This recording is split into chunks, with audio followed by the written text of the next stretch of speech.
e eu peço aos irmãos que abram no primeiro livro de Reis. Hoje a gente não vai estudar Reis, mas a primeira leitura vai ser dessa, então os irmãos podem abrir, por gentileza, primeiro livro de Reis, capítulo 3.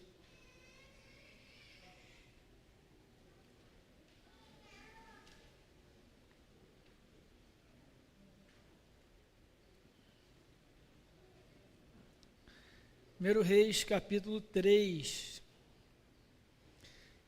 Irmãos, na nossa grande série sobre a teologia bíblica do Antigo Testamento, a gente já passou aí pela monarquia. Na verdade, a gente está chegando no final daquele período histórico que a gente chama de monarquia unificada.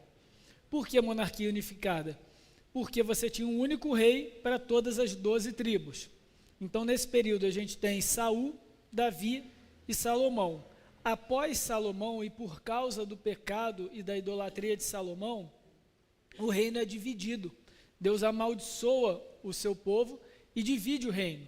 E é o que a gente vai ver no domingo seguinte, a idolatria, a apostasia, enfim, de Salomão. Mas nesse meio do caminho, a gente tem Salomão como uma figura muito importante. E aquilo que a gente reconhece e lembra de Salomão é a sua sabedoria. É aquilo que a gente já viu, e eu vou ler mais uma vez aqui, que quando Deus se aproxima e se revela a Salomão através de um sonho, ele oferece a Salomão: Salomão, pede qualquer coisa que eu te dou. E Salomão falou: então eu quero sabedoria.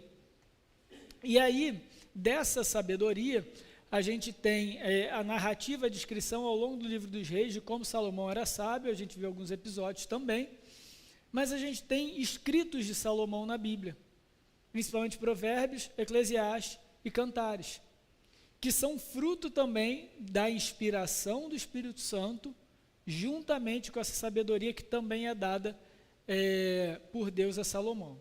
E o que a gente vai ver hoje é exatamente o livro de Provérbios.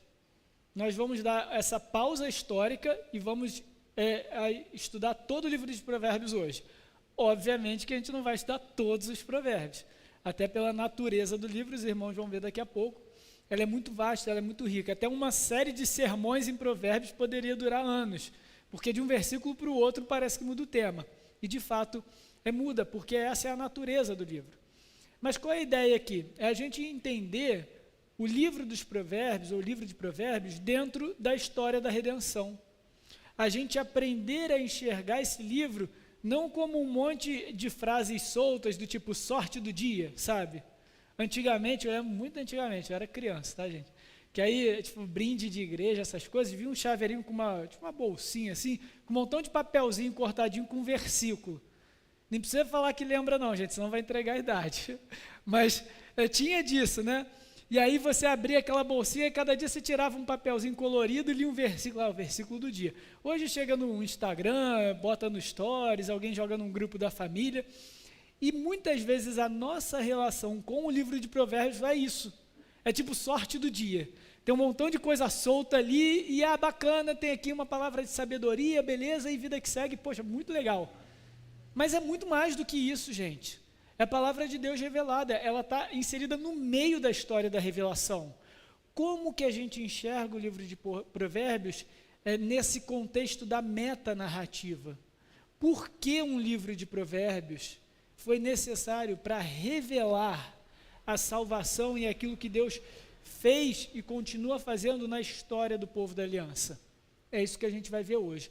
E com isso eu espero que os irmãos tenham uma nova visão do livro de Provérbios e apliquem-o na sua vida como muito além do que simplesmente um monte de versículo sorte do dia. Tá bom, gente? Essa é a nossa ideia, esse é o nosso grande desafio hoje. Então, vem de Salomão isso. Então, no texto que eu pedi que os irmãos abrissem, 1 Reis, capítulo 3, versículos 5, 6 e 7, eu vou ler. Não, desculpe, só o versículo 5. Em Gibeão apareceu o Senhor a Salomão de noite em sonhos, e disse-lhe Deus: pede o que queres que eu te dê. Versículo 7. Agora, pois, ó Senhor meu Deus, isso é Salomão falando, tu fizeste reinar o teu servo em lugar de Davi, meu pai. Não passo de uma criança, eu não sei como conduzir-me. Teu servo está no meio do teu povo que elegeste, povo grande, tão numeroso, que não pode contar. Dá, pois, ao teu servo coração compreensivo para julgar o teu povo, para que prudentemente discirna entre o bem e o mal, pois quem poderia julgar a esse grande povo? Então aqui a gente vê a motivação de Salomão pedir sabedoria. É importante a gente entender esse pedido para a gente compreender o que é essa sabedoria que Salomão pediu. Às vezes a gente pode confundir essa sabedoria com a salvação de Salomão.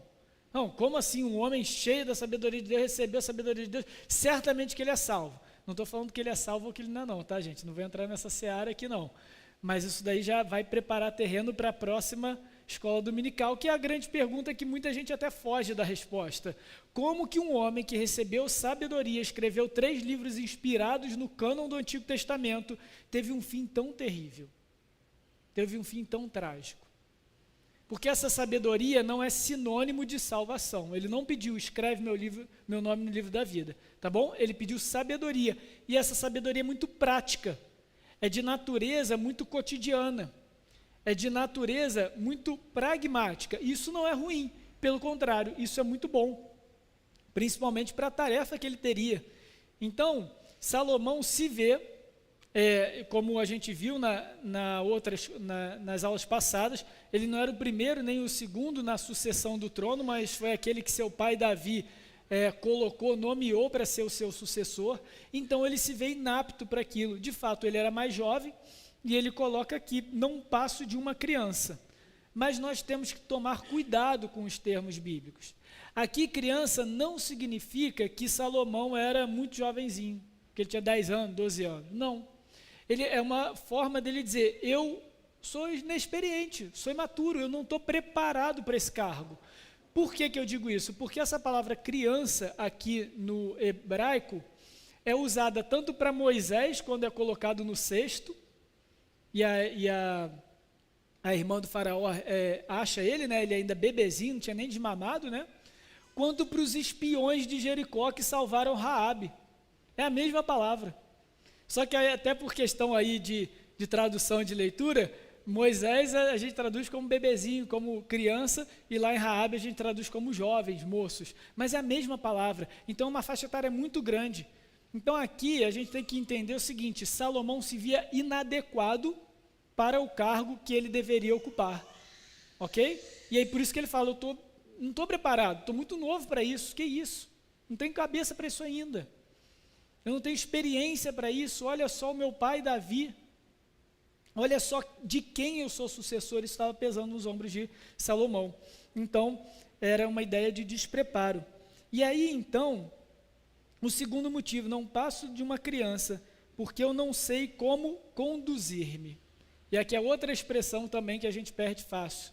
Na verdade, a tradução correta, não correta, mas literal, digamos assim, era porque eu não sei entrar e sair.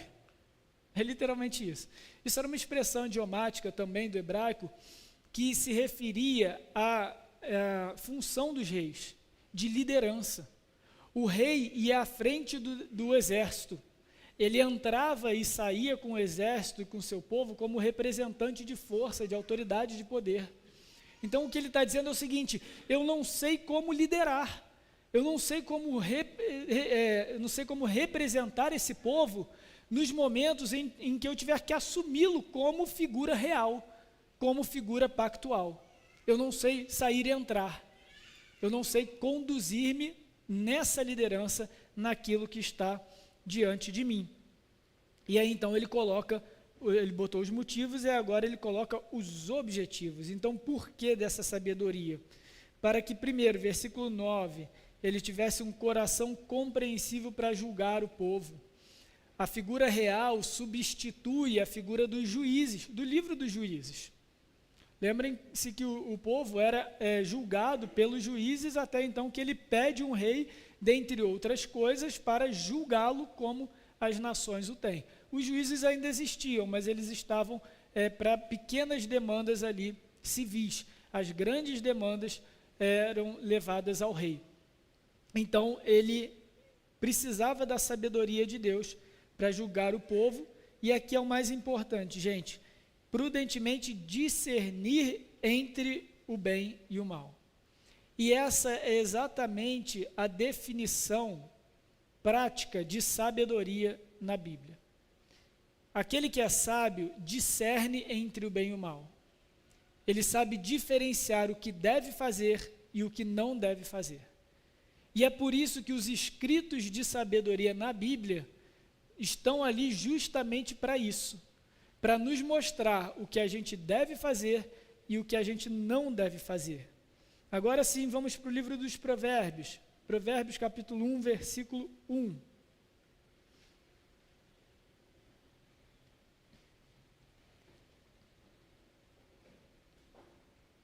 Provérbios 1, 1. Essa é a introdução, esse é o prefácio do livro de Provérbios, e ele já mostra o porquê ele foi escrito. Provérbios de Salomão, filho de Davi, o rei de Israel, versículo 2. Para aprender a sabedoria e o ensino, para entender as palavras da inteligência, para obter o ensino do bom proceder, a justiça, o juízo e a equidade, para dar aos simples prudência e aos jovens conhecimento e bom siso. Então é exatamente isso que Salomão intentou, teve como objetivo ao escrever os provérbios. Transmitir para o povo da aliança essa capacidade que ele recebeu de Deus de discernir o bem do mal. Agora, é interessante porque o livro dos provérbios, ele nos ajuda, ele nos orienta a discernir entre o bem e o mal. Mas somente ter esse conhecimento não é suficiente. Nós precisamos vivê-lo, nós precisamos praticá-lo. Por isso que aqui no versículo 3, ele coloca, no versículo 2, aprender a sabedoria e o ensino, entender as palavras de inteligência, no versículo 3, e obter o ensino do bom proceder. Então isso tem que estar muito claro na nossa vida. A sabedoria que nós temos de Deus, que recebemos de Deus, a gente só alcança ela quando a gente a reconhece como verdadeira e aplica na nossa vida. Só ter o conhecimento da verdade não é suficiente. É a parte do entendimento que Salomão colocou aqui no versículo 2. Mas para que essa obra seja completa, mas para que a gente alcance a vontade de Deus em relação à sua sabedoria revelada, nós precisamos, isso do versículo 3, o bom proceder. O proceder de acordo com aquela informação que nos é passada pelo próprio Deus. Percebem? Então isso é a sabedoria. A sabedoria é a aplicação prática da verdade de Deus, da instrução de Deus, para que nós vivamos bem nesses dias. E aqui, já entrando no livro, eu rapidamente vou falar sobre o gênero literário, sobre o escrito de sabedoria, porque como eu falei no início, é uma literatura que às vezes a gente usa de forma inadequada ou não usa tão bem quanto deveria. E depois eu vou falar sobre a própria aplicação do livro de Provérbios na história da redenção. Tá? Mas em relação ao gênero, é um gênero literário, literatura de sabedoria. Mas nem por isso deixa de ser revelação de Deus. O livro dos Provérbios é uma compilação, a gente vai ver isso daqui a pouco quando eu falar da estrutura, uma compilação de vários ditos populares, de vários provérbios, alguns escritos por Salomão, outros escritos por sábios, por homens identificados no livro, outros que já eram comuns à época, já eram encontrados em outros escritos não canônicos, ou seja, não bíblicos. E tudo bem. Tudo bem, gente? Se alguém chegar assim amanhã ou depois, encontrar um vaso ou uma pedra com um provérbio de Salomão, só que sumério, que veio 200 anos antes, e fala, tá vendo, Salomão copiou dos sumérios. Tem algum problema nisso? Sim ou não? Isso provavelmente aconteceu, tá, gente? Em alguns. Sim ou não? Isso de alguma forma invalida a revelação de Deus? Não? Mas então os sumérios tinham acesso à revelação de Deus? O que diferencia o dito sumério? Eu não estou falando específico de um não, tá, gente? Estou só configurando aqui uma hipótese. Mas o dito sumério ou qualquer outra sabedoria que é bíblica, mas que veio antes da Bíblia e já era conhecida dos outros povos, da que a gente tem na Bíblia. Sumérios tinham revelação de Deus? Sim ou não? Sim ou não? Não, não tinham. Porém, a gente precisa compreender algo muito importante, que é o conceito de graça comum. Toda verdade é verdade de Deus. Isso é uma frase até conhecida, relativamente conhecida hoje. O que a gente quer dizer com isso? Que tudo aquilo que um homem, que o ser humano diz que é verdade, só pode ter vindo do Criador. Só pode ter vindo do nosso Senhor. Porque cabe a Deus revelar a verdade aos homens. Mas de forma específica, de forma própria, no contexto para se formar a palavra de Deus para o povo da aliança, aí a gente está falando de uma revelação especial. Percebem? Então, por exemplo, quando o ser humano descobriu que a Terra era redonda, espero que todos concordem, que a Terra é esférica e que ela gira em torno do Sol. Foi Deus quem revelou isso de forma ordinária, através de instrumentos, através até de hipóteses que foram comprovadas, através de teorias que foram validadas. Mas esse conhecimento veio de Deus, isso é graça comum. Deus distribui isso aos povos. Agora, a realidade de que esses provérbios, essas palavras de sabedoria, não são simplesmente uma sorte do dia, mas são as palavras vindas do Deus da aliança para o povo da aliança viver bem nessa terra, só nós temos. Percebem a diferença? Então, a gente vai ver, a gente tem provérbios contra a preguiça e a favor do trabalho duro. Outros povos poderiam ter essa sabedoria e usufruir, desfrutar desses benefícios, dessa sabedoria, mas ficaria aí. Agora, o nosso entendimento esconde ou vem de algo muito mais importante, que era exatamente o que a gente estava falando na sexta-feira na UPA, sobre a importância do trabalho. Então, Deus abençoa o seu povo através do trabalho. Tudo que nós temos é na força do nosso braço dada por Deus, e glorificamos Ele na medida em que nós nos dedicamos com zelo às nossas responsabilidades. Isso vem do Senhor, e é por isso que tem um provérbio contra a preguiça. Percebem? Então, existe algo por trás, existe uma realidade maior por trás daquele ensino pontual de sabedoria, que até os povos, os demais povos que compartilhavam desses ditados, eles tinham acesso apenas ao benefício pontual, ao benefício diário, mas aquilo ali não lhes mostrava quem Deus é e os princípios morais por trás daquele provérbio. Isso só tinha, quem tinha era o povo da aliança, porque eles entendiam que aqueles provérbios foram compilados pelo próprio Deus, pelo próprio Espírito Santo. Alguns já existiam. Coube a Salomão, inspirado pelo Espírito, reconhecer a verdade que Deus espalhou dentre os povos e reuni-lo dentro do livro da aliança. E aí, quando eu falo livro da aliança aqui, eu estou falando todo o Antigo Testamento, tá? Beleza, gente? Alguma dúvida até aqui? Não? Tranquilo? Então vamos seguir. Então, gente, no Antigo Testamento, via de regra, Deus falava para o povo de 3 formas diferentes. Ele falava através dos sacerdotes, e aí os sacerdotes, como aqueles que guardavam a lei, uma vez a lei revelada a Moisés, os sacerdotes tinham a obrigação de reproduzi-la para o povo, tá?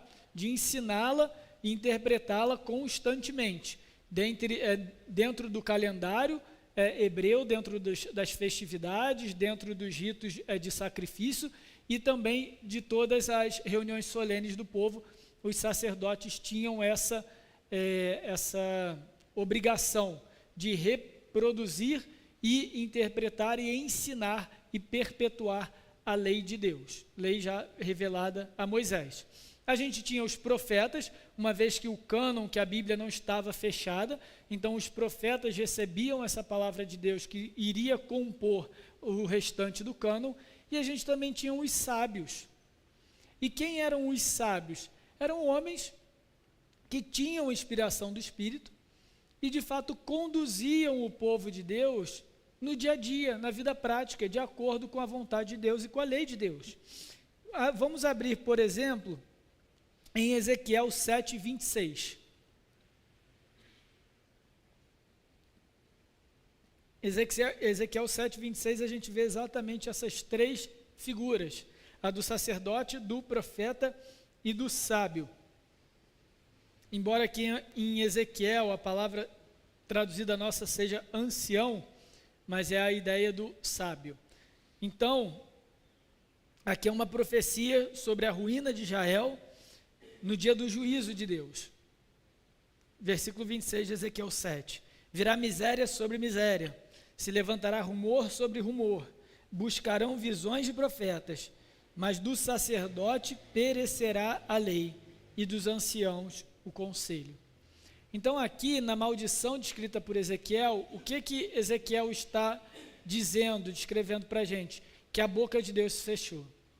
Os profetas não falariam mais, os sacerdotes não mais teriam a lei do seu lado, e eles não alcançariam o conselho dos sábios.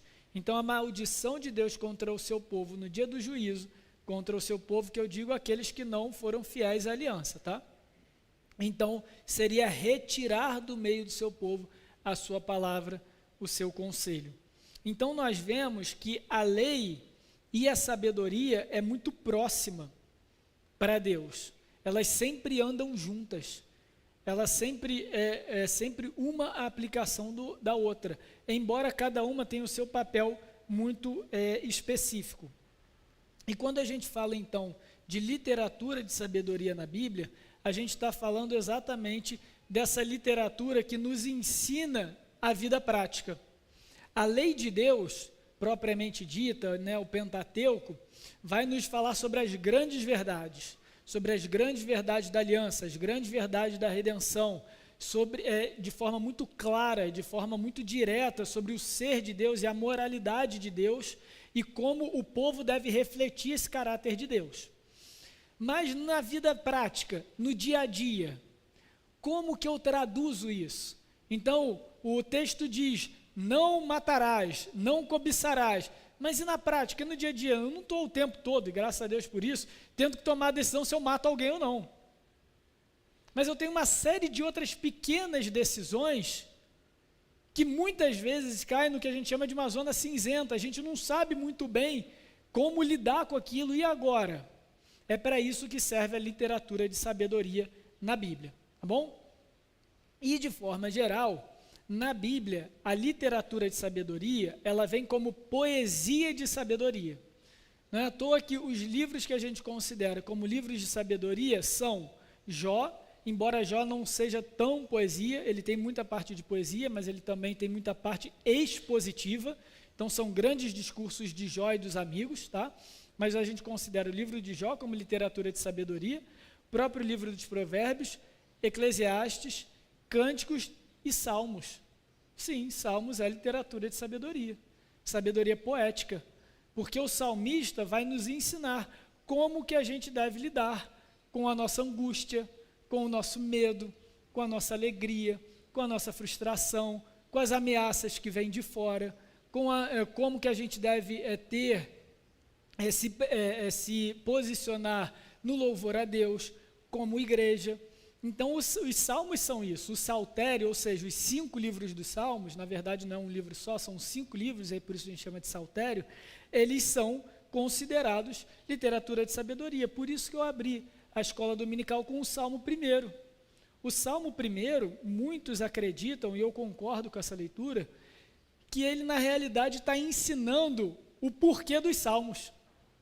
Então, quando ele vai comparar o justo com o perverso, aquele que tem prazer na lei de Deus e nela medita dia e noite, aquele que não tem prazer na lei de Deus, ele está dizendo, agora eu vou construir para vocês, eu vou mostrar para vocês um conjunto de cânticos, de poemas, de literatura poética, para os ensinar a ser o justo do Salmo 1 e não ser o perverso desse salmo. E todos os demais salmos vão nos ajudar nisso. Então, sim, salmos é literatura de sabedoria. É poesia de sabedoria. E provérbios também é poesia. A gente precisa lembrar que a poesia hebreia não é como a nossa. Ela não era tão métrica e ela não era marcada pelas rimas. Uma das principais características da poesia daquele tempo é o paralelismo. Então, por exemplo, abram aí em Provérbios 10, versículo 1.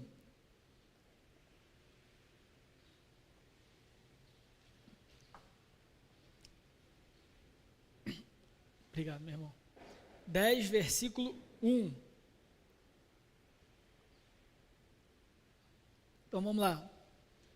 Provérbio de Salomão, aí a introdução, ok? Mas aí o provérbio propriamente dito. O filho sábio alegra o seu pai, mas o filho insensato é a tristeza da mãe.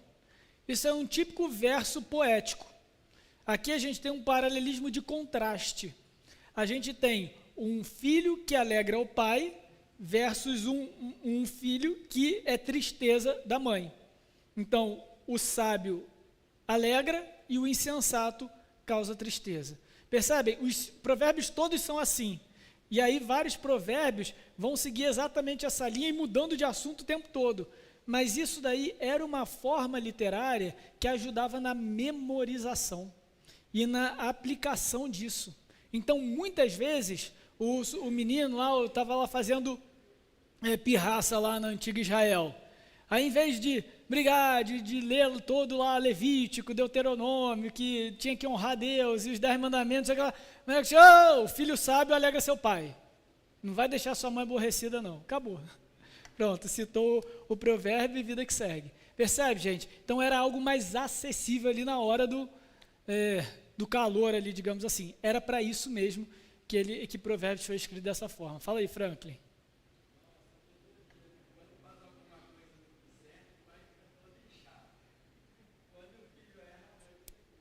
Exatamente.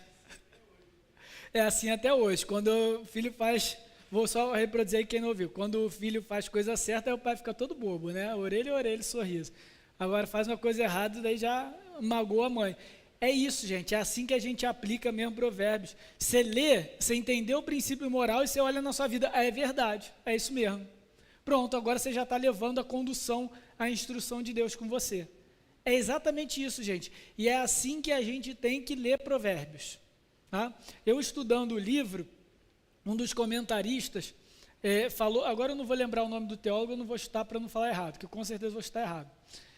Mas assim, um grande pregador aí da história, ele lia o livro de provérbios todo dia, durante anos da vida dele. O livro de provérbios tem 31 dias, tem 31 capítulos. Então, meio que encaixava no meio do cara. Então, todo dia, independente da leitura bíblica dele, independente do estudo, ele lia um capítulo de provérbios.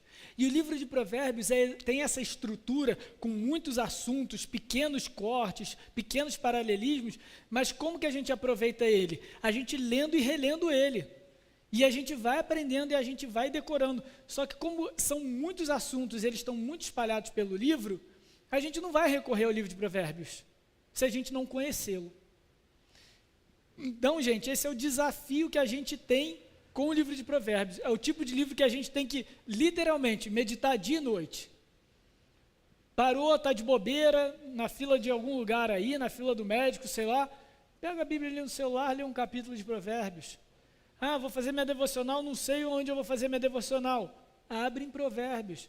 Não é sorte do dia, mas é algo que a gente tem que buscar constantemente para que isso fique no nosso coração, para que a gente se acostume, para que a gente torne comum a sabedoria de Deus na nossa vida. É assim que a gente vai usar o livro. Não é na leitura anual, você lendo Provérbios de capa a capa, você não vai conseguir citar 10% da sabedoria de Provérbios. É muita coisa, gente. A não ser que você tenha memória fotográfica. Mas vai perder no meio do caminho. É algo que é um livro que a gente tem que ir visitando de pouquinho em pouquinho, dia após dia. Às vezes vai ser um provérbio, e aí você vai guardar, poxa, bacana isso aqui, eu quero viver isso aqui na minha vida, eu estou precisando aplicar isso na minha vida, então vou estudar isso aqui, poxa, isso aqui eu não entendi, ou isso aqui eu não gostei, então eu vou procurar saber mais sobre o que o livro de Provérbios está me instruindo nisso, que outros textos da Bíblia podem me direcionar nessa sabedoria especificamente. E assim a gente vai desfrutando da riqueza do livro de Provérbios. Beleza, gente? Então, a gente tem isso aqui. A gente tem pequenos ditados, a fim de ensinar princípios morais, práticos e comportamentais. E quando a gente fala do livro de Provérbios, a gente também caracteriza ele como discurso de preceito.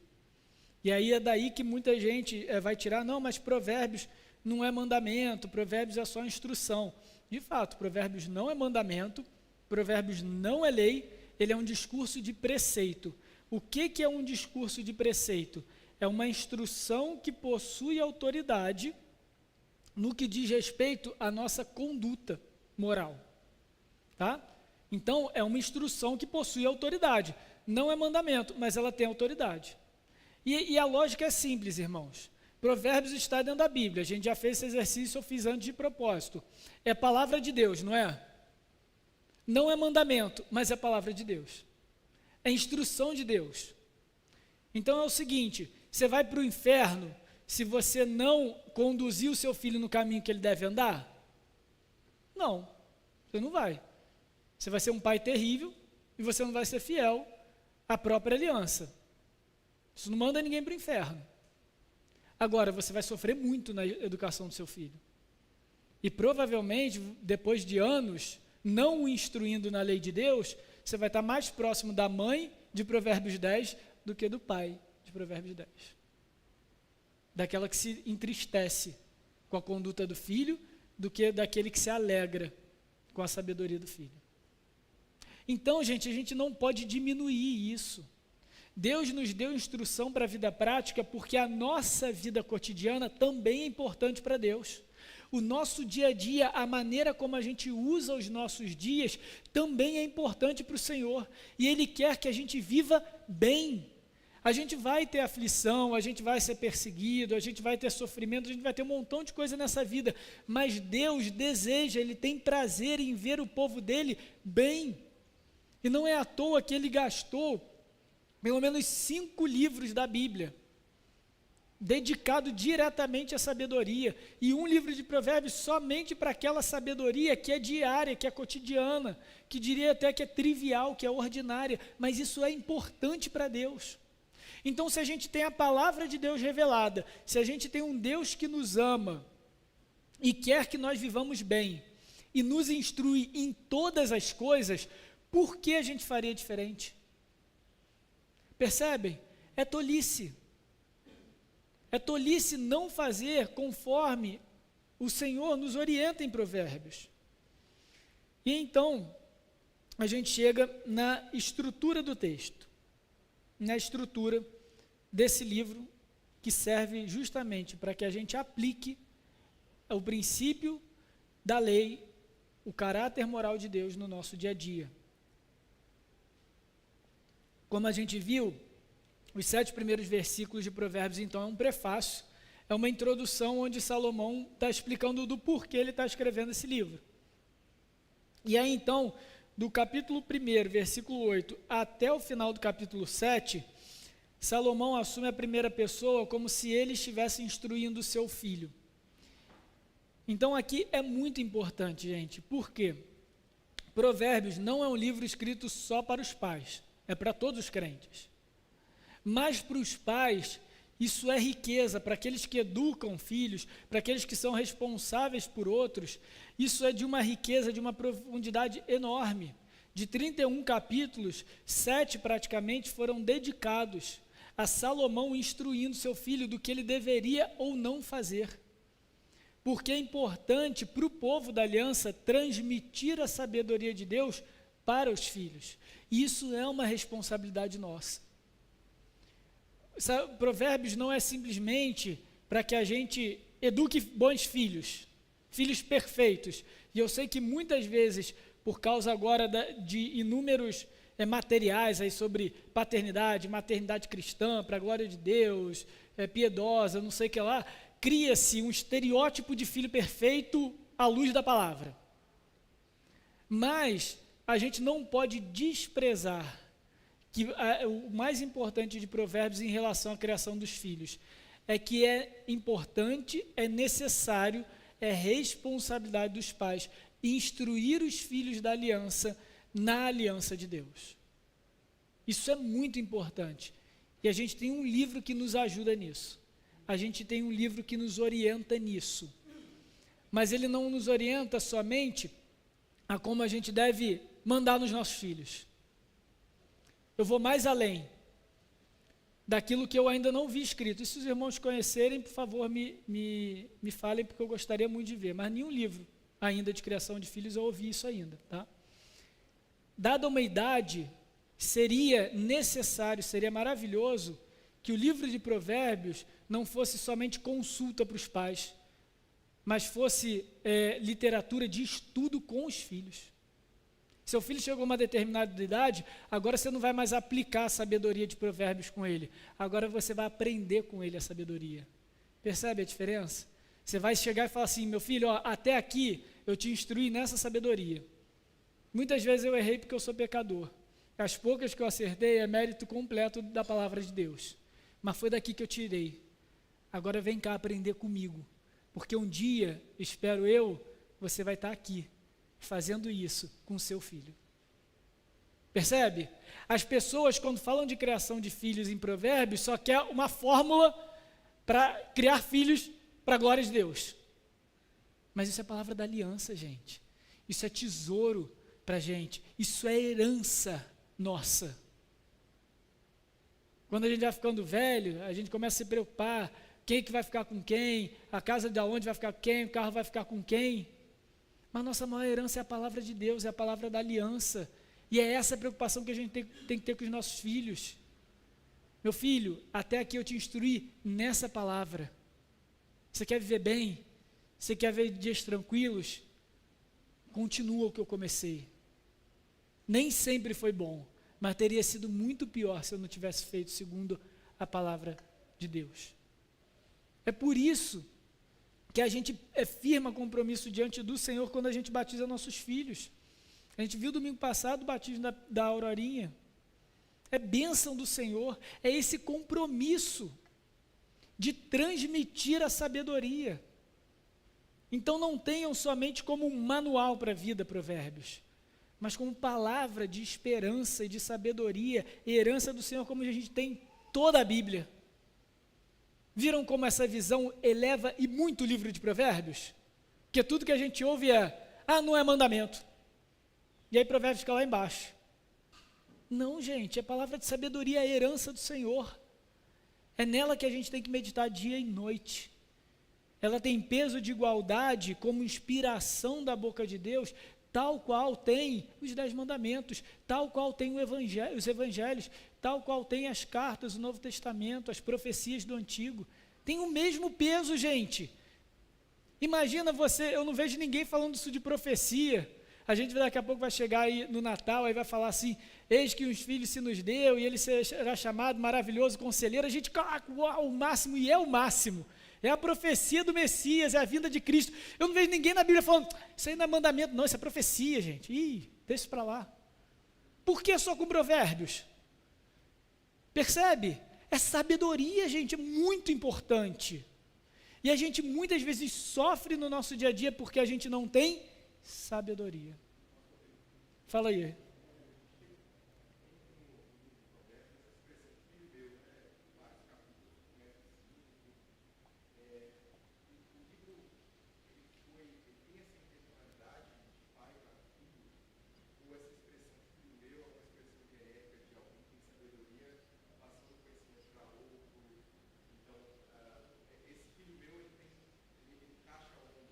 Tá. Então, se o filho meu, ele tem a intenção de ser literalmente um livro de pai para filho, ou se ele tem uma intencionalidade de instrução, né, para o geral. Sim, os dois. Os dois. Então, assim, realmente, no início, Salomão escrevendo, muito provável que seja a intenção de Salomão em transmitir para o seu filho, para o próximo. Mas aqui a gente não precisa necessariamente colocar assim, aí vai ser o filho X de Salomão que vai ao reino. Mas aqui já é algo genérico, porque é um reflexo da lei de Deus. Quando Deus revela a sua lei em Deuteronômio, o que ele fala? Que a gente deveria contar para os nossos filhos a lei, ensiná-los em todo o tempo, no caminho, quando estiver andando, quando estiver parado, quando estiver sentado, quando levantar, quando dormir, quando acordar. A gente tem essa obrigação como pais da aliança em instruir os nossos filhos na lei. Então, quando Salomão dedica esse início, esse prefácio aí, digamos, de 7 capítulos diretamente ao seu filho, ele está colocando em pé de igualdade. Está vendo, gente? Não é só a lei de Deus que a gente tem que transmitir para os filhos da aliança, é a sabedoria de Deus. E essa sabedoria é a aplicação prática, cotidiana, diária da lei de Deus, com esse fim moral. Então, sim, ele está fazendo esse paralelo dessa questão, dessa relação pactual, da obrigação dos pais com os filhos, da nossa geração com as próximas gerações da aliança, isso com certeza, mas também isso serve geral. Por exemplo, alguém que se converteu recentemente, não tem pai não tem pai cristão, não tem mãe cristão, não tem quem o instrua. Provérbios serve para ele também. O sujeito se converteu no final da vida dele, Provérbios serve para ele também.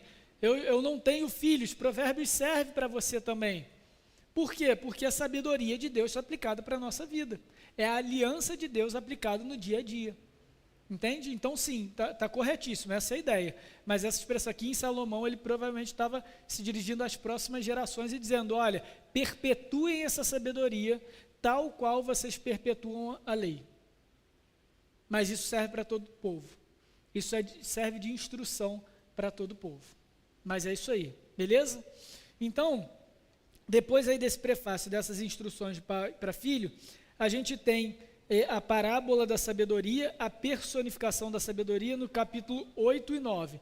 Então aqui é como se a sabedoria virasse um personagem. E aí ela dialoga com o leitor. Então vamos lá, abre rapidinho em Provérbios 8, 22 e 23.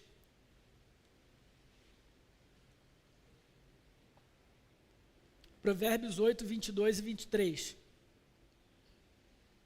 Então aqui é a sabedoria falando. O Senhor me possuía no início da sua obra, antes das suas obras mais antigas, e desde a eternidade eu fui estabelecida, desde o princípio, antes do começo da terra. Então aqui, através dessa parábola, dessa personificação da sabedoria, o que Salomão está nos ensinando? Que a sabedoria é algo que vem do ser de Deus. Sábio é um atributo de Deus. Deus é naturalmente e eternamente sábio. Quem é o sábio? Aquele que vive ou que aplica a verdade com perfeição, certo? Se a verdade vem de Deus, Deus é o referencial de verdade, ele também a aplica com perfeição. Tudo que Deus faz é de maneira perfeita. E aí, então, a sabedoria é algo que naturalmente sempre existiu em Deus. Deus nunca deixou de ser sábio. Quando Ele nos elegeu antes da fundação do mundo, ou seja, na eternidade, antes que houvesse tempo, Ele agiu com sabedoria. Quando Ele, lógico, eu digo a Trindade, determinou que Cristo iria morrer pelos pecadores que ainda nem tinham sido criados, aquilo também foi através da sabedoria de Deus. É isso que Salomão está dizendo. A sabedoria é algo inerente ao ser de Deus. Vem de um atributo. Deus é sábio. Isso é um atributo de Deus. E por isso, a sabedoria só pode ser alcançada quando nós nos ligamos a Deus, nos relacionamos com Deus. E Ele compartilha do seu caráter, do seu atributo em nós. Só podem ser sábios homens criados à imagem e semelhança de Deus. Por isso que Ele nos criou à imagem e semelhança de Deus também. É um motivo também para Ele compartilhar conosco um atributo que é dele, que é a sabedoria, ser sábio. Algo que não é imagem e semelhança de Deus não pode ser sábio, não pode fazer juízo de valor entre o certo e o errado, não pode ter esse discernimento. Percebe? Então, isso é muito importante. E a gente avançando no versículo 34 do capítulo 8 ainda, a sabedoria nos diz: feliz o homem que me dá ouvidos, velando dia a dia as minhas portas, esperando ombreira da minha entrada. Porque o que me acha a vida e alcança favor do Senhor. Mas o que peca contra mim violenta a própria alma. Todos os que me aborrecem amam a morte. E aqui a gente tem a ligação da sabedoria com a salvação. Então, aquele que realmente aplica a sabedoria de Deus, vive a sabedoria de Deus, se apega a Deus e tem acesso à vida. Percebem? Quando faz isso no temor do Senhor, porque o princípio da sabedoria, isso está escrito no início do livro de Provérbios, é o temor do Senhor, o princípio da sabedoria, porque a sabedoria veio de Deus. É exatamente isso que a gente leu no capítulo 8. E aqui, rapidamente, eu não sei porque que a Almeida fez isso, mas o versículo 34 ele usou feliz, mas é bem-aventurado, gente. Na hora do 10 a tradução zoou a gente. Aqui é bem-aventurado, é a mesma palavra do Salmo 1, bem-aventurado. Esse é um paralelo com o Salmo, isso é muito importante. Lá ele vai falar bem-aventurado o homem que não senta na roda dos escarnecedores, que medita na lei dia e noite. Ele é sábio, ele é bem-aventurado. E aqui, na sabedoria, ele diz, bem-aventurado o homem que me dá ouvidos. Então, até se você anotar na sua Bíblia aí, pode riscar, não é pecado não. Em casa, depois você risca e escreve bem-aventurado, porque feliz é muito pobre, feliz é muito pouco para o que é isso. O bem-aventurado, e aqui a gente encontra a definição de bem-aventurado. Bem-aventurado é aquele que desfruta da vida que Deus lhe dá, com sabedoria, e por isso encontra favor do Senhor. Desfruta da vida que Deus lhe dá, encontra sabedoria e favor do Senhor. É essa a ideia do bem-aventurado. É aquele a quem Deus é propício. Aquele a quem Deus tem favor. Aquele de quem Deus se agrada. É isso que a sabedoria está dizendo aqui para a gente. É bem-aventurado. Tá? Então, depois o texto segue, dos capítulos 10 a 22, a gente tem a primeira coleção de provérbios de Salomão propriamente dito. Do 22 ao 24, a gente tem 30 provérbios dos sábios, aquele grupo que eu falei, que também era um dos 3, junto com o sacerdote profeta, que compartilhava a palavra e a instrução para o povo. A gente não sabe quem são esses sábios, mas no versículo 22 de Provérbios, no capítulo 22, versículo 17, a gente vê, inclina o ouvido e ouve as palavras dos sábios e aplica o coração ao meu conhecimento. E depois do capítulo 25 ao 29, a gente tem a segunda coleção de provérbios de Salomão, e aqui é um ponto interessante. Eu peço que os irmãos abram rapidinho em Provérbios 25, 1. Capítulo 25 de Provérbios, versículo 1. Esses são provérbios de Salomão que foram preservados, seja pela oralidade, seja por alguns documentos escritos, guardados pelos sacerdotes e pelos reis, tá? Não importa muito como que eles foram preservados, mas a verdade é que eles foram compilados pelos homens de Ezequias. Olha o versículo 1. São também esses provérbios de Salomão, os quais transcreveram os homens de Ezequias, rei de Judá. Aqui a gente está falando de um reinado, gente, o reinado de Ezequias, agora o reino já está dividido, o reino do sul, em Judá, 200 anos depois de Salomão. Então, muito provavelmente, a gente tem aqui uma evidência do próprio livro, o livro dos provérbios só foi fechado, só foi compilado como rolo de provérbios 200 anos depois, pelos homens de Ezequias. E aí, então, esses provérbios dos sábios e as duas últimas listas de provérbios, provavelmente foram compilados ao longo desses anos. Ou seja, nem tudo aqui que a gente está lendo foi escrito por Salomão, nem compilado por Salomão. Isso só mostra a grandeza da literatura de sabedoria. é o Senhor quem está redigindo e unindo a sabedoria do seu povo. Fala aí, Davizinho.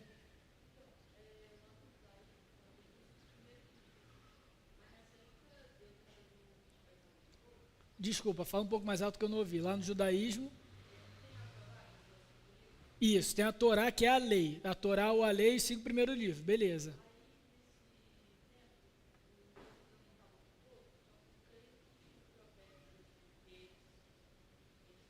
Pera, hoje eu estou surdo. Bora, vai de trovão, vamos embora. Por que que...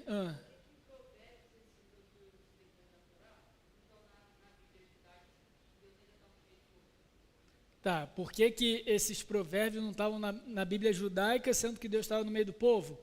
Então vamos lá. Eles estão na Bíblia judaica sim, mas a gente tem que lembrar que a Bíblia foi sendo formada e os escritos judaicos foram sendo formados ao longo da história. Então só vou adiantar um pouquinho rapidinho a história para a gente entender essa formação do cânon. Tá? O que a gente entende como Bíblia judaica e as escrituras das quais Jesus e os apóstolos se referem, que é o nosso Antigo Testamento, isso só foi compilado no pós-exílio, na última etapa, ok? Principalmente ali no período intertestamentário. Até então, os sacerdotes e os reis iam compilando os escritos dos profetas, que é como era chamado isso. Então você tinha muitos escritos de profetas. Você teria ali então muitos os salmos de Davi. Davi foi escrevendo salmo, eles foram guardando. Aí Corá foi escrevendo salmo, guardou. Tem um salmo, tem um cântico aqui de Moisés que é bacana.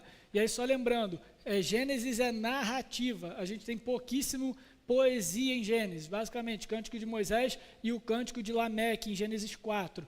Então, tem um cântico aqui, o de Lameque não dá para usar, que é aquele, matei um menino porque ele me aborreceu e matei outro porque ele me feriu. Esse não dá para usar. Então, vamos pegar o de Moisés, que é mais bacana. Então, já segura e bota junto com os de Davi. Então, era assim a compilação, entendeu? Oficialmente, formalmente, a gente teve a Torá, né? Os 5 livros que é a lei. É a lei. Porque é exatamente assim que Deus e Moisés apresenta para o povo antes dele entrar na Terra Prometida. Então Moisés reúne aqueles livros, ele redigiu Gênesis até o final de Deuteronômio, tirando a parte da sua morte, provavelmente foi Josué, e aí ele entrega para Josué e fala, Josué, agora medita nessa lei, nessa Torá, dia e noite, e o Senhor será contigo, não tema. Não é assim que Moisés vai passar o bastão para Josué? Nessa Torá, então pronto, uma parte já está reservada, ok? E aí esses grupos foram sendo compilados e organizados ao longo da história. Então realmente a gente ainda não tinha os escritos de sabedoria, como é conhecido esses livros, para o judeu, Jó, Provérbios, Eclesiastes, Cantares, são os escritos de sabedoria, os salmos eles tratavam como os salmos. Ainda não tinha sido compilado isso. No pós-exílio isso vai ser todo organizado. Tá bom? Beleza? Então tá. Agora bem rapidinho, e aqui já é a última parte. Como que a gente vê, assim, só não mencionei, né? Mas os 2 últimos capítulos, de capítulo 30 e capítulo 31, são capítulo 30, palavras de Agur, e capítulo 31, palavras do rei Lemuel. Quem era Agur? Não sei. Sei que ele provavelmente era descendente de Ismael. E olha que interessante, Ismael não é filho da promessa, filho de Abraão com Agar. Mas só por ser filho de Abraão, ele nunca mais seria esquecido. E daqui a gente tem um descendente de Ismael no cânon. E tudo bem. Percebem? A palavra de Deus sendo revelada para o povo da aliança. E o rei Lemuel, a gente não sabe, mas provavelmente tanto Agur quanto Lemuel, eles eram do que hoje a gente tem ali, Arábia Saudita, aquele pessoal ali da Síria, aquela galera ali que está tranquila hoje, né? Então, aquele povo ali que foi a região ali habitada pelos descendentes de Ismael, tá bom? E aí? E como é que a gente já entendeu como aplica provérbios, a gente entendeu a importância dos provérbios, como que a gente divide o texto, mas e na prática, na história da redenção? Que esse é o nosso interesse maior, né? A gente está vendo aqui a metanarrativa, Deus se revelando de pouquinho em pouquinho para o povo da aliança. Qual é a razão de Deus ter acrescentado na sua revelação especial, a literatura de sabedoria. E é aqui Provérbios 1, 7. Abram para mim, por gentileza. Provérbios 1, 7. Deus é toda fonte de conhecimento e de sabedoria. Esse é um dos provérbios mais conhecidos. O temor do Senhor é o princípio do saber, mas os loucos desprezam a sabedoria e o ensino. Então, temer ao Senhor, gente, é o primeiro passo para que a gente desfrute dessa sabedoria e seja bem-aventurado. É isso que Deus quer do seu povo. Ele quer que a gente viva bem. Ele não quer que a gente sobreviva até que venha a salvação. Ele não quer que a gente sobreviva até que venha Cristo e nos ressuscite dos mortos. Ele quer que a gente viva bem. Ele não quer ver o seu povo sofrendo. Não é assim a história da redenção o tempo todo? Até aqui a gente tem visto várias vezes, e Deus ouviu o clamor do seu povo, e Deus ouviu o clamor do seu povo. Então aqui agora Deus nos deu um livro inteiro para que a gente não clamasse pelas coisas pequenas. Não que a gente não deva clamar, pelo contrário, a gente vai até ver isso no domingo à noite, hoje à noite, no sermão de mais tarde, que a gente pode e deve clamar pelas coisas pequenas. Mas muitas coisas nós não precisamos sofrer, não precisa tirar a nossa paz, se a gente simplesmente ouvir a sabedoria e a instrução do Senhor. E aí agora a gente pula para Tiago, capítulo 1, versículo 5. Então, como que a gente alcança a sabedoria? Primeiro a gente tem que reconhecer que ela vem do Senhor. Não é simplesmente uma fórmula mágica, algo que a gente aplica à nossa vida e a gente vive bem. A gente tem que fazer isso reconhecendo que a instrução que vem de Deus é confiável, é boa para nós. Isso faz toda a diferença. E aí, Tiago 1, 5. Se, porém, algum de vós necessita de sabedoria, peça a Deus que a todos dá generosamente, liberalmente, e nada lhes impropera, e ser-lhe-á concedida. Então, veja, é a vontade de Deus que nós sejamos sábios. E por que é tão importante para o Senhor que nós, povo de Deus, sejamos sábios? Primeiro, para a gente viver bem. Ele se importa conosco. Segundo, isso é testemunho para os outros povos. O povo da aliança representa o Deus da aliança. Isso é muito importante, gente. Então, quando a gente vive de forma sábia, a gente aponta para esse atributo de Deus, que é a sabedoria, que é o ser sábio na realidade. A gente aponta para um Deus sábio. Abram em Deuteronômio 4, versículos 5 a 8. Deuteronômio 4, 5 a 8.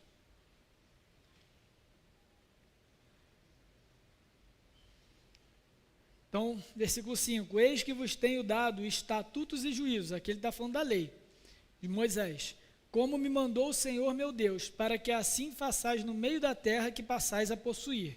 Versículo 6, agora olha que interessante, como que essa lei, obedecida e vivida pelo povo de Deus, na terra prometida seria vista. Versículo 6, guardai-os, pois, e cumpri-os, porque isso vos será a vossa sabedoria e o vosso entendimento perante os olhos dos povos, que ouvindo esses estatutos dirão, certamente é um grande povo e a gente sábia e inteligente. É isso, gente. A obediência à lei seria vista como sabedoria pelos outros povos. E sabedoria, ser sábio aos olhos de Deus, é temer a Deus, confiar na sua lei e obedecê-la. Provérbios é a lei de Deus? Não. É mandamento? Não. Mas aponta para os princípios morais que são sustentados pela lei de Deus e nos ajudam a viver bem os nossos dias, de modo que as outras pessoas, os outros povos, olhem para nós e falem, caramba, que gente justa, que gente inteligente, que gente sábia. Da onde vem isso tudo? Qual foi o coaching que você fez? Qual foi o curso que você fez na internet? Me manda o link da inscrição. Aí você manda o link de Provérbios. É essa a ideia. É para o povo da aliança ser reconhecido. A sabedoria vem do Deus da aliança. Mas ela também aponta para Cristo. ela também aponta para o Senhor Jesus. Isaías capítulo 11, versículo 2. Onde é que a gente vê Cristo no livro de Provérbios? Isaías 11, 2, a Bíblia toda e as profecias do Messias no Antigo Testamento nos mostram que o Messias seria a encarnação da sabedoria. Ele seria aquele que cumpriria perfeitamente a lei de Deus e seria o exemplo perfeito de sábio e de bem-aventurado aos olhos de Deus. Esse seria o Messias esperado. Isaías 11, 2. Repousará sobre ele, sobre o ungido, sobre o Messias, o Espírito do Senhor. Espírito de quê? Sabedoria e de entendimento. O espírito de conselho e de fortaleza. Espírito de conhecimento e de temor do Senhor. Paulo vai deixar isso ainda mais claro. 1 Coríntios 1, 30. 1 Coríntios 1, 30. Paulo diz: mas vós sois dele, em Cristo Jesus, o qual se tornou da parte de Deus sabedoria, justiça, santificação e redenção. Como assim Jesus se tornou sabedoria, justiça, santificação e redenção? É porque quando ele encarnou na terra, 100% homem ou completamente homem, ele provou para o mundo, ele mostrou para o mundo que um ser humano, a imagem e semelhança de Deus, pode ser a encarnação perfeita da sabedoria de Deus. Pode ser a encarnação perfeita da obediência à vontade e à lei de Deus. Hoje a gente não consegue isso. Quando a gente morrer, ressuscitar e receber os nossos corpos glorificados sem pecado nenhum, nós também seremos feitos, nos tornaremos sabedoria perfeita de Deus. Não vai ter mais pecado no nosso coração, na nossa mente, competindo contra a sabedoria que o Espírito Santo nos revela, nos inspira. Pelo contrário, a gente vai ser perfeitamente sábio, como perfeitamente sábio é o próprio Senhor Jesus.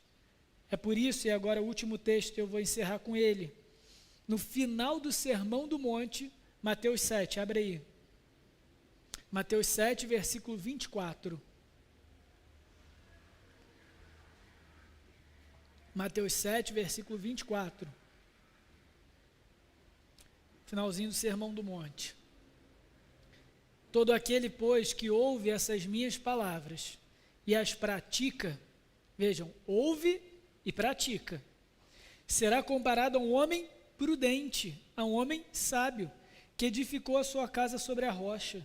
Caiu a chuva, transbordaram os rios, sopraram os ventos e deram com ímpeto contra aquela casa, que não caiu, porque fora edificada sobre a rocha. E todo aquele que ouve essas minhas palavras e não as pratica, ou seja, ter o conhecimento e não praticá-lo, não é o suficiente. Será comparado a um homem insensato, tolo, louco, simples, como é dito no início de Provérbios, que edificou a sua casa sobre a areia. Caiu a chuva, transbordaram os rios, sopraram os ventos, deram com ímpeto contra aquela casa, ela desabou, sendo grande a sua ruína. E essa grande ruína aqui, dessa parábola das duas casas, é a condenação eterna. Aquele que não entende que as palavras de Cristo são a tradução e a manifestação perfeita da sabedoria de Deus, não enxergam em Cristo salvação para a sua alma. Aqui certamente Cristo tinha o capítulo 8, a parábola da sabedoria. Bem-aventurado aquele que tem a sabedoria, que descansa aos pés das suas soleiras e que tem vida. E Deus, então, se faz favorável a ele. Aquele que vê em Cristo as palavras de vida eterna, não só para salvar do pecado, mas porque não tem outra palavra de vida eterna. O testemunho do apóstolo, para onde iremos, se só tu tem as palavras de vida eterna? Isso é Cristo, gente. Ver Provérbios como instrução do Senhor é muito mais do que um manual para a gente viver bem. Embora seja útil para viver bem, qualquer um que não seja crente, pegar o livro de Provérbios e começar a aplicá-lo, vai viver melhor, vai viver uma vida melhor sim, porque a sabedoria de Deus funciona. Mas é muito mais do que isso. Nos ensina a viver a plenitude que um dia nós teremos na eternidade como povo da aliança. Nós já podemos desfrutar disso e já podemos dar testemunho dessa realidade eterna já na nossa vida. E ser reconhecidos como povo da aliança, do Deus da aliança, um Deus sábio e verdadeiro. Alguma dúvida, gente? Então vamos encerrar com uma oração, feche seus olhos. Senhor bondoso Deus e amado Pai, te louvamos e te adoramos, porque não há sabedoria fora de ti, Senhor. Porque toda a verdade, todo conhecimento vem do Senhor. E te agradecemos porque na tua infinita sabedoria, e também bondade, e também amor, o Senhor nos reuniu como povo da aliança, para transmitir de forma única e especial as palavras de vida eterna, encarnadas em Cristo Jesus. Obrigado por isso, Senhor. Perdoa a nossa tolice, perdoa a nossa simplicidade, perdoa a nossa loucura, Senhor, todas as vezes que a gente, conhecendo a Tua palavra, conhecendo o que devemos fazer pela Tua instrução, seja ela qual for, nós dizemos, não concordo, quero fazer diferente, e por isso sofremos. Perdoa-nos, Senhor, esquadrinha o nosso coração, alinha o nosso coração, formata o nosso coração em conformidade com a Tua sabedoria. E dá-nos ainda nessa vida, coração em sábio, entendimento, sabedoria como a que Cristo mesmo espera de nós, daqueles que ouvem as palavras do Senhor Jesus e de toda a Escritura, e as aplica. E assim, sejamos bem-aventurados na Tua presença. Alcancemos coração justo, desfrutemos do favor do Senhor, seja para aqueles de nós, para nós que temos outros depois de nós, filhos, netos, sobrinhos, filhos na fé, próximas gerações a instruir, ou até mesmo para a nossa própria vida, mas que as palavras de sabedoria reveladas pelo Senhor, para nós, povo da aliança, sejam verdade a cada dia mais. Possamos meditar na Tua lei dia e noite e alcançar entendimento e coração sábio para a Tua honra e para a Tua glória. E que na nossa vida outros reconheçam, não que nós somos muito bons, não que nós somos muito sábios, mas que nós servimos aquele que é a fonte de toda a verdade e sabedoria, o próprio Senhor. E pedimos isso em nome do nosso Senhor Jesus, a sabedoria do Senhor encarnada para a nossa salvação. Amém. Irmãos, Deus abençoe, vão em paz, busquem e encontrem a sabedoria do Senhor e até mais tarde, se Deus quiser. Para quem tem filho e que vai participar da cantata, agora vai ter o ensaio aqui, tá? Então não corre para almoçar não, ainda tem tempo, tá bom? Deus abençoe, irmãos.